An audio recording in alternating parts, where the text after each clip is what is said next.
recommendations delivered right to your door. Chewy. Hey folks, welcome back to the channel. Welcome to Deer Corner.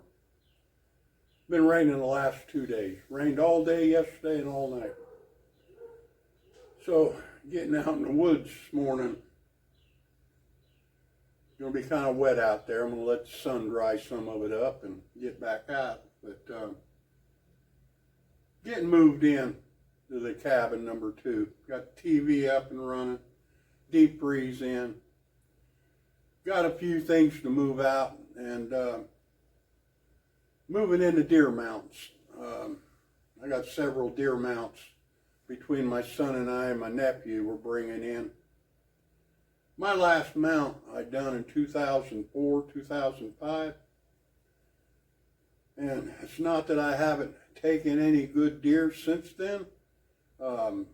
I just myself kind of graduated from mounting deer, looky what I got type thing. But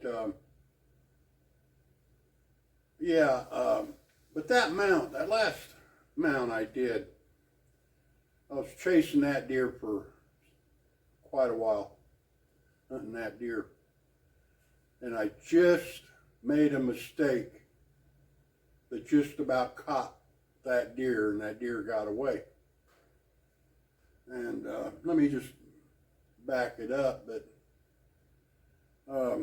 that morning, a front was coming through, and a front was going to come through early afternoon. So we were having like a 6-7 mile an hour wind with gusts up to 20 mile an hour. And selecting a spot to hunt. And I stayed out of the tops. I stayed out of the hardwoods due to the wind. And what I did, I nestled down in a corner on a bench down in the bottom. There was a northeast corner to where it was quiet. The wind wasn't much of a factor, especially during a wind gust. And I could see down that bench to where the fingers were coming off of the tops. And I got up, got sitting good, and about 8 o'clock, a doe, 2 does, and a yearling came up that bench to me. It got within 30 yards and went on up a saddle. And I sat there and watching for a while, and about 30 minutes later, a real nice 6-point. At first I didn't know how big he was, but his rack was outside his ears. He had a nice bag, but he ended up being a nice 6-point.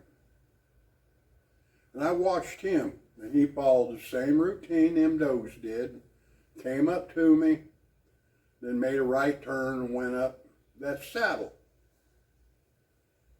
And those times you sit and complicate whether or not you want to shoot that deer or not. And he was a young buck. He still had some more to go, and I let him walk. I mean, I just watched him. I didn't hesitate not to shoot him at all, but I know some hunters would have. So I sat there a good hour and didn't see anything. And this was my major mistake I made. I sat down, I was sitting in my stand, and I took my gun and I laid it on the bars to go across. I pulled out my peanut butter and jelly sandwich, laid it on my lap, and took my knife and cut it in quarters. And as I was picking up one of the pieces of the peanut butter and jelly sandwich, I was going to sit there and eat it. I caught movement. And I slowly looked up, and looking at me was the deer I was chasing, the deer I was after. And where the deer went up, he came down. And I wasn't ready at all. I wasn't prepared. I was ready to eat my sandwich. It's sitting on my lap. I couldn't move. And he was right down in front of me about 25, 30 yards looking. Now, whether he seen me, I don't know. Whether he smelt the sandwich, I don't know.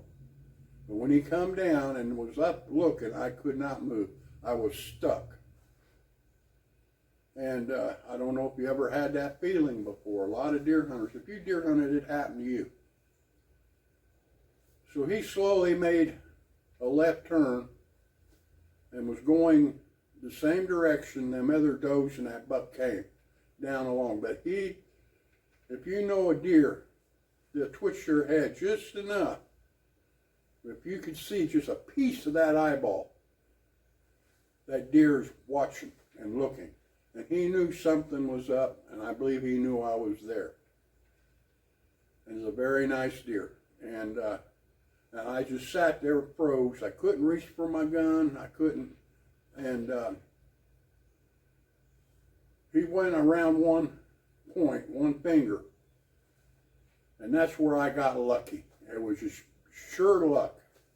Because when he went around it, he dropped out of sight for like 4 seconds. And that's when I was able to get my gun up and get ready. Then he came out around the other point, and it was about 60 yards, 50 to 60 yards in front of me. When he came out the other point, he gave me a great broadside. I took the shot. It was a good shot. He went down, and I took that deer. Deer I was chasing. But by far, I thought, this buck I was chasing, he got away. I just made a mistake, and that mistake was not being prepared and getting caught off guard. And that was 2004, 2005. And everybody, every deer hunter I know, either has been caught off guard or will get caught off guard.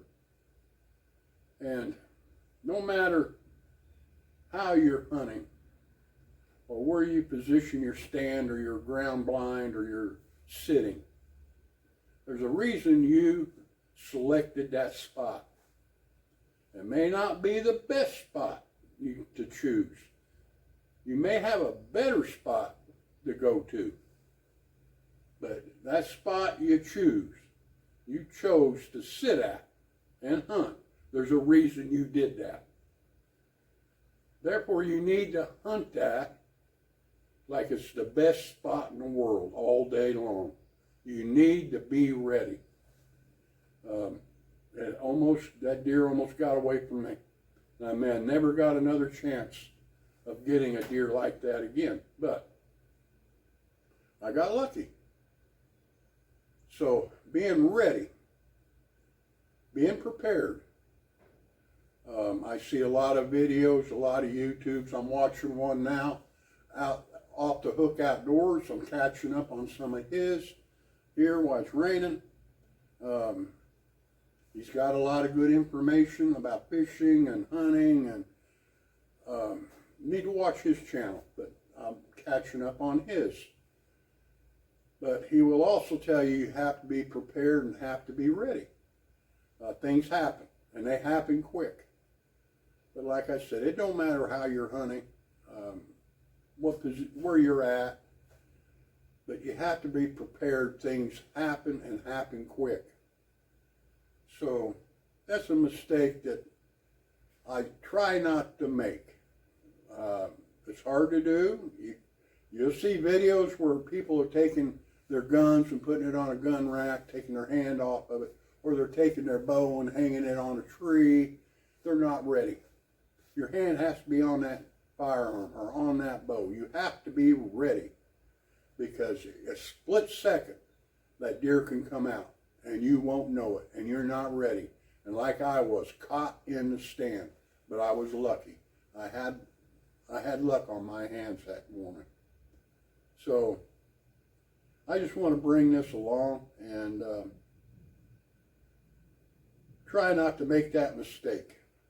Like I said, hunt that stand wherever you're at like it's the best stand in the world, and keep yourself prepared, because that deer can come out and you're not ready. And there again, if you're in the woods, be safe. You'd rather be safe than sorry. Things happen. And by golly, they do happen. They've been happening to me the last couple of weeks. So thanks for coming along. And I got some more things coming up, some more tips coming up. I got some tips on hunting creek crossings and hunting flat bottom ground coming up. But right now it's wet out there. So you all be safe, and we'll see you again.